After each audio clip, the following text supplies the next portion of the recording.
Andor has intrinsically changed and improved 2016's Rogue One, a Star Wars story in multiple ways. Set in the years before the events of Rogue One and A New Hope, Andor Season 2 recently came to an extremely satisfying end, setting up the initial events of Rogue One, leading right up to the galaxy-defining Battle of Scarif. Along the way, the Star Wars show has somehow made Rogue One even better than it already was. Across its 2 seasons and 24 episodes, Andor showcases the dynamic evolution of Diego Luna's titular Cassian Andor, becoming the rebellion captain he first debuted as in 2016's Rogue One. At the same time, resistance to the Empire continues to grow, eventually becoming the full-fledged Rebel Alliance on Yavin. Featuring an impressive cast of Rebels and Imperials alike, here are all the key changes and improvements Andor has made to the original Rogue One story. 14. Rebellions are built on hope. Rogue's one most iconic line. Andor rebellions are built on hope. Thaler Hotel Clark. Seen in Andor Season 2, Episode 8, the Gorman massacre was the result of Imperial forces intentionally instigating violence via a false flag operation, creating a mass narrative that the people of Gorman were being influenced and driven to said violence by outside agitators. This gave the Empire cause to wipe out the hundreds of protesters who'd truly been peaceful. This then cleared the way for the Empire to begin planetary mining operations, which destabilized the entire planet, all for the sake of the classified Death Star project. On a job for Luthen Rail, Cassian Andor was present during this major tragedy, and it was on Gorman that the rebel soldier first heard the iconic Rogue One quote, "Rebellions are built on hope." This was told to Cassian by a Gorman hotel clerk who refused to stop fighting for his people despite the overwhelming odds. As such, it puts Cassian's sharing of this iconic Rogue One line to Jyn Erso in a whole new light, especially after she then uses it to motivate the entire alliance at the end of Rogue One. 13. Rogue One's Tivik and Body Rook corroborated Luthen's intel from Andor's finale. How the rebels already knew about Galen and an Imperial superweapon. Cassian Andor speaking with Tivik at Kafrene in Rogue One, a Star Wars story. In Rogue One, Cassian Andor meets with his informant Tivik about rumors of an Imperial superweapon being built with help from a key engineer named Galen Erso. However, Cassian and the Alliance already seem to have a prior familiarity with Erso and the rumors of a new weapon being constructed. Now, Andor Season 2 reveals that Luthen Rail was the one who first provided the Alliance with intel about Erso and the Death Star project. This means that the information from Tivik and the Imperial pilot Body Rook in Rogue One simply corroborated what the Alliance already suspected, answering a key mystery from the original Star Wars movie. 12. K2SO's reprogramming and true origins. Rewriting the original canon. K2SO Cortex swap in Andor Season 2. Deployed during the Gorman massacre, K2SO was a KX series Imperial droid who almost killed Cassian in Andor Season 2. However, the droid that would become Andor's partner in Rogue One was instead hit by a speeder.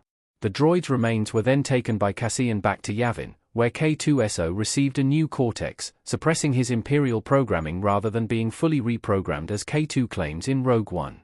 This new origin does rewrite K2SO's original origins in the canon comics. That said, it's arguably for the better as it provides a more dynamic first meeting for the Rogue One duo. Likewise, a full team of engineers having to work on K2 makes a lot more sense than Cassian fully reprogramming an Imperial droid on his own in the field, as in the original story. 11. Saw Gerrera's full instability and alliance tensions. An unhinged and addicted extremist. Hologram of Saw Gerrera, Forrest Whitaker, in Andor Season 2 EP 12. Image via Disney+. Andor also fleshed out just how unhinged Saw Gerrera truly was. Shooting his own men the moment he suspected they couldn't be trusted and refusing to work with Alliance leaders, Saw Gerrera's partisans were brutal in their mission to be free of the Empire, no matter the cost. Likewise, it's established that the paranoia undoubtedly came from Andor Season 2's reveal of Saw Gerrera's rhydonium addiction. An unstable starfighter fuel, Saw enjoys breathing its toxic fumes, granting intense clarity while also causing gradual physical damage to the mind and body. This explains Saw's unhinged extremism in Rogue One, as well as his need for an oxygen tank. 10. The influence of the Force on Cassian Andor. Going beyond Jyn Erso. Force healer, Josie Walker, helps Cassian with his pain and tells him he's a messenger in Andor Season 2 EP 7. Image via Disney+. In Rogue One, the influence of the Force on Jyn Erso is clearly felt. Jyn's mother was a strong believer in the Force, having encouraged her daughter to trust in it along with the gift of a Kyber crystal before she died. Likewise, Jyn would continue to feel the Force's power and those who believed in it through characters like Chirrut Imwe and Baze Malbus. However, Andor highlights the Force's influence on Cassian as well. Encountering a Force healer on Yavin, Andia's destiny was able to be sensed by this woman, identifying him as a messenger, foreshadowing his future in Rogue One. As a result, the final episodes of Andia are all about Cassian finally embracing his destiny and the cause, giving into the Force's plans for his fate, much like JYN and their shared roles as messengers. 9.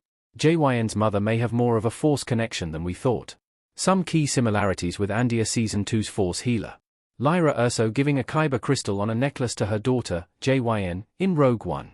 It's also possible that JYN's mother may have been more connected to the Force than was revealed in Rogue One.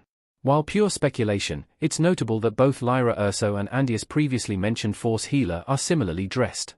Likewise, the simple fact that non-Jedi Force healers even existed opens the door for speculation about Force-sensitive beings in the Star Wars galaxy who could feel and use the Force, though perhaps not strongly enough to become Jedi, or were never found by the Order. 8.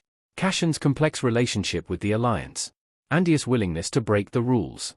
Cassian Andia, Diego Luna, piloting his ship next to a robot in Andia Season 2 EP11. Image via Disney+. Rogue One makes it seem like Cassian was a dedicated rebel who always followed orders up until meeting JYN Erso and breaking protocol to infiltrate Scarif. However, Andia establishes that Cassian was far more independent than initially realized, while still believing in the cause.